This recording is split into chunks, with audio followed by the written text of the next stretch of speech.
विश्वकर्मा जी महाराज की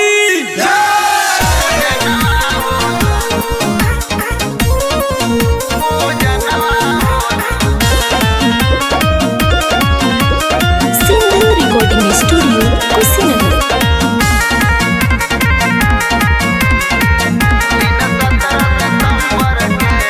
बाबा विश्वकर्मा जी के रचल रचनवा सारा धरती से अंबर के।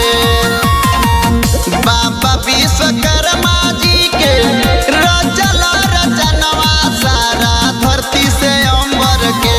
ओ सारा धरती से अंबर के तोहर साल हो खेला पूजनवा हो दिन 17 सितंबर के।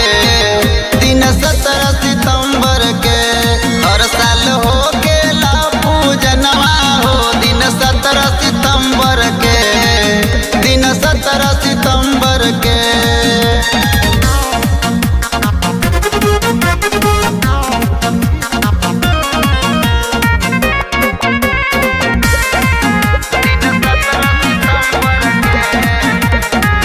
ज्ञान विज्ञान में महान हई बाबा जी।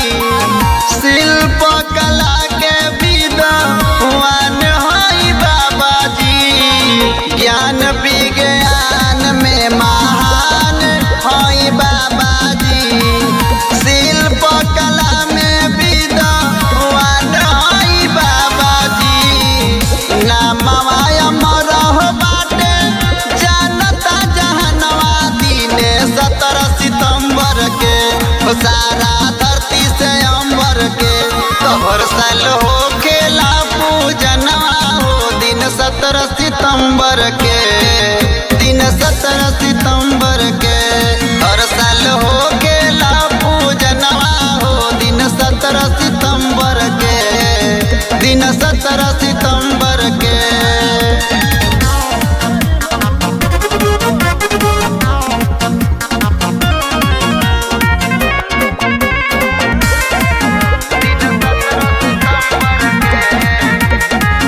बाबा के ही कृपा भइल बनल घोड़ा गाड़ी। उड़त विमान बनल महल अटारी। बाबा के ही कृपा भइल बनल घोड़ा गाड़ी। उड़त विमान बनल महल अटारी। अस्त्र शस्त्र बनल बाटे कल कारखानवा दिने 17 सितंबर के। ओ दिने 17 सितंबर के तोहर साल हो खेला पूजनवा हो दिन 17 सितंबर के। दिन 17 सितंबर के हर साल हो खेला पूजनवा हो दिन 17 सितंबर के। दिन 17 सितंबर के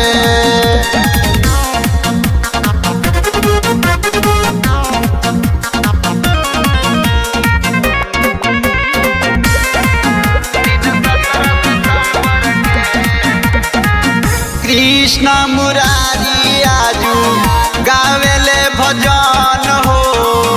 बाबा विश्वकर्मा के पूजले चरण हो।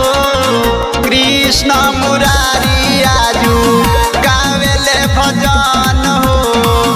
बाबा विश्वकर्मा के पूजले चरण हो। हर जगह पूजे हो लोगवा धरी के ध्यानवा दिन 17 सितंबर के।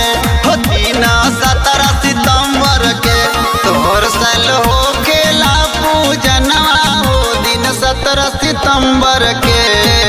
दिन 17 सितंबर के हर साल हो